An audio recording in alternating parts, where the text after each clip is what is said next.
बिस्मिल्लाहिर्रहमानिर्रहीम अस्सलाम वालेकुम जी, कैसे हैं आप लोग सब? उम्मीद है सब खैरियत से होंगे, हैप्पी होंगे, हेल्दी होंगे। तो जी मार्केट में बहुत ही ज़बरदस्त सी गाजरें आई हुई हैं, तो मैंने सोचा क्यों ना आपको बहुत ही ज़बरदस्त सी रेसिपी दी जाए, गाजर की खीर या फिर गजरेला की जो बहुत ही क्रीमी, बहुत ही मज़ेदार बनकर तैयार होगा। बिल्कुल सिंपल वे में मैं आपको बनाना सिखाऊँगी और जिस तरह शादियों वगैरह में हम जाके इसको खाते हैं ना, बिल्कुल ये वैसा बनेगा। तो चलिए फटाफट से इस मज़ेदार, बहुत ही टेस्टी से गाजर की खीर या फिर गजरेला को बनाना शुरू करते हैं। तो बिस्मिल्लाहिर्रहमानिर्रहीम यहाँ पर मैंने एक पैन ले लिया और इसके अंदर मैंने 2 किलो डाल दिया दूध। दूध को अब हमने पकाना है तब तक जब तक इसमें अच्छे से बॉयल नहीं आ जाते और मैंने यहाँ पर फुल फैट क्रीम दूध लिया है। आपको पहले भी मैं बता चुकी हूँ जब भी आप मीठा बनाएँ तो फुल फैट क्रीमी दूध लिया करें, उससे आपका मीठा बहुत ही क्रीमी और मज़ेदार बनेगा। तो इसमें बहुत अच्छे से बॉयल आ चुके थे, फ्लेम को मैंने बिल्कुल लो कर दिया है। फ्लेम को लो करने के बाद जो साइड में मलाई जम रही है ना, इसको मैंने निकालना है और दूध में दोबारा से डाल देना है। इस तरह करने से ना हमारा दूध बहुत ज़्यादा गाढ़ा भी होगा और क्रीमी भी होगा। तो ये प्रोसेस जो है ना अपने साथ-साथ करते रहना है। अब इसके अंदर हम ऐड करेंगे चावल। तो मैंने यहाँ पर 3/4 कप चावल लिए थे जिनको मैंने अच्छी तरह से धो के आधा घंटा पहले भिगो के रख दिया था। अब ये चावल बहुत अच्छी तरह से नरम हो गए हैं ना, तो पानी मैंने गिरा दिए और चावलों को मैं हाथों की मदद से ना इस तरह से तोड़ लूँगी। आप चाहें तो ग्राइंडर में डाल के ना हल्का-सा इसको चला भी सकते हैं। तो अब ये सारे चावल जो है ना मैं डाल दूँगी इस दूध के अंदर। तो कटोरी को हम अच्छी तरह से साफ करेंगे ताकि कोई भी चीज़ ज़ाया ना हो। अब इसको मैं थोड़ा-सा स्टर करूँगी ताकि चावल नीचे जाके बैठे ना और साथ ही इसके अंदर मैं डाल दूँगी इलायचियाँ। ये यहाँ पर मैं सब्ज़ इलायचियाँ डाल रही हूँ 3 अदद। आप चाहें तो इलायची का पाउडर भी ऐड कर सकते हैं, लेकिन वो फिर आपने बाद में जाकर एंड में जाकर डालना है।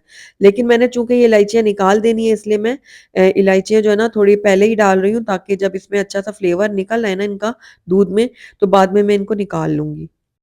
दूध और चावल को अब मैं पकने के लिए छोड़ूँगी तब तक जब तक चावल हमारे अच्छे से फूल नहीं जाते। तकरीबन 15 से 20 मिनट के लिए ना मीडियम लो फ्लेम में मैं चावल और दूध को अच्छे से पका लूँगी ताकि चावल हमारे बहुत अच्छी तरह से गल जाएँ। दूसरी तरफ मैंने यहाँ पर दूसरा पैन ले लिया और इसके अंदर मैं ऐड करूँगी घी।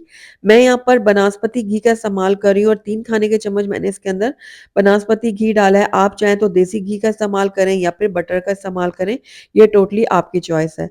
तो बस ये घी थोड़ा-सा गरम हो गया, अब इसके अंदर हम गाजर ऐड करेंगे। तो मैंने यहाँ पर आधा किलो गाजरें ले ली थी, जिनको धो के छील कर मैंने कद्दूकस कर लिया है। अब ये सारी जो गाजरें हैं ना मैं पैन में शामिल करूँगी। अच्छी तरह इस बाउल को भी हम साफ करेंगे और गाजरों को अब हमने भूनना है, तब तक भूनना है जब तक गाजरें अच्छे से नरम नहीं हो जाती। तो तकरीबन 5 मिनट के लिए ना गाजरों को मैं घी में अच्छे से भून लूँगी। तो ये देखिए 5 मिनट हो गए हैं गाजरों को भूनते हुए। तो गाजरें जो है ना हमारी थोड़ी नरम भी हो गई हैं, तो बस फ्लेम को अब मैं बंद कर दूँगी और अब हम चलते हैं दूध की तरफ। तो यहाँ पर देखिए दूध और चावल जो हमने पकने के लिए छोड़े थे ना, ये अच्छे से पक चुके हैं। चावल जो हैं बहुत अच्छे से गल चुके हैं, फूल चुके हैं। अब ये देखिए साइड से मैं ये बलाई भी उतार के दूध के अंदर शामिल करती जा रही हूँ और साथ-साथ ये प्रोसेस आपने भी करना है। तो ये देखिए दूध हमारा ना गाढ़ा भी होना शुरू हो गया और चावल भी हमारे अच्छे से फूल गए हैं, ये देखिए। तो बस इस टाइम पे आकर ना इसके अंदर हम अपनी गाजरें ऐड करेंगे जो हमने अभी भून के रखी हुई थी घी में। तो ये सारी की सारी गाजरें जो है मैं शामिल कर दूँगी इस पैन में। गाजरें ऐड करने के बाद इसको मैं मिक्स करूँगी। अच्छी तरह से हमने मिक्स करना है सारी चीज़ों को, उसके बाद इसको कवर करूँगी और 8 से 10 मिनट के लिए ना इसको लो फ्लेम में पकने के लिए छोड़ दूँगी और दरमियान में ना हम इसमें चम्मच भी चलाते रहेंगे ताकि चावल और गाजर है ना हमारी नीचे लगे ना। तो 10 मिनट हो गए सारी चीज़ों को पकते हुए, तो आइए इनको हम अब चेक कर लेते हैं। तो ये देखिए माशाल्लाह से बहुत ही ज़बरदस्त सी खुशबू आ रही है अभी से और ये देखिए कितनी अच्छी से सारी चीज़ें जो है ना पक चुकी हैं, नरम हो चुकी हैं, दूध भी हमारा गाढ़ा हो चुका है। तो दरमियान में मैं चम्मच भी चलाती रही हूँ और जितनी भी बलाई साइड में जम रही है ना किनारों में, वो उतार के मैं खीर में शामिल करती रही हूँ। उसकी वजह से खीर जो है ना और भी गाढ़ी और मज़ेदार हो गई है।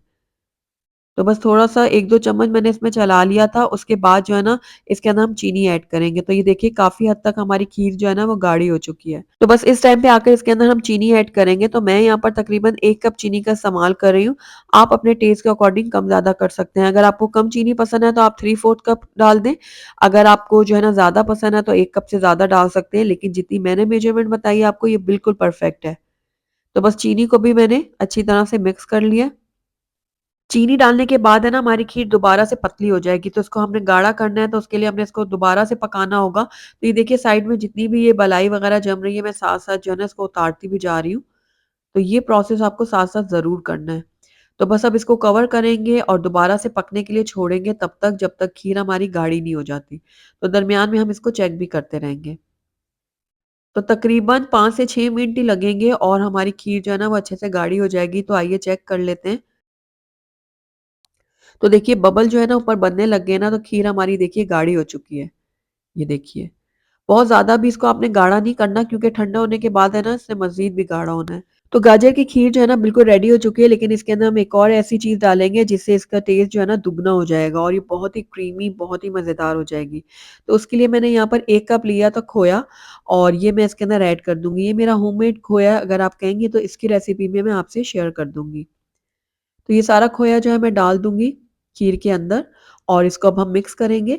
अब हमने इसको तब तक पकाना है जब तक ये जो खोया है ना ये मिक्स नहीं हो जाता। आपने बहुत ज़्यादा देर भी इसको नहीं पकाना कि ये मज़ीद गाढ़ा हो जाए, बस इतना हमने इसको पकाना है कि ये जो खोया है ना बस मिक्स हो जाए, बस इतना हम इसको मज़ीद पकाएँगे।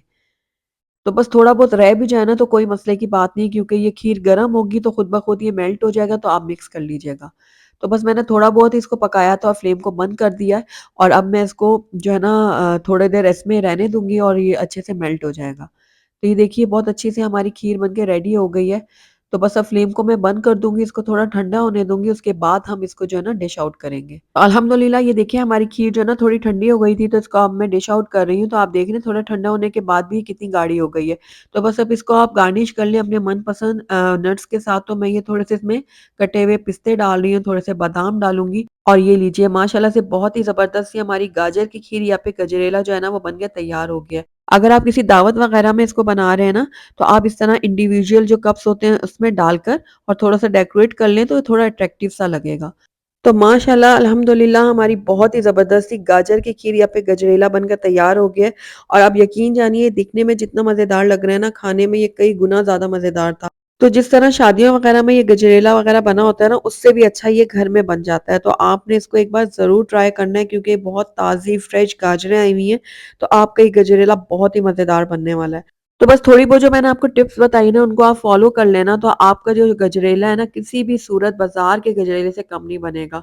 तो आपने ज़रूर ट्राई करना है, वीकेंड में बनाएँ, इसके अलावा दावत है तो दावत में बनाएँ, सबको बहुत ही पसंद आने वाला है। तो अगर आपको मेरी आज की रेसिपी पसंद आई है ना, तो इसको लाइक ज़रूर कीजिएगा। फ्रेंड्स और फैमिली में इसको ज़्यादा से ज़्यादा शेयर कीजिएगा। अगर पहली दफ़ा मेरे चैनल पे आए हैं तो काइंडली इसको सब्सक्राइब भी कर लें। साथ ही बेल आइकन को भी प्रेस कर दें ताकि मेरी हर नई आने वाली वीडियो की नोटिफ़िकेशन सबसे पहले आप तक पहुँचे। और कमेंट करके मुझे ज़रूर बताइएगा कि आपको मेरी आज की रेसिपी कैसी लगी। Thank you for watching. अल्लाह हाफ़िज़।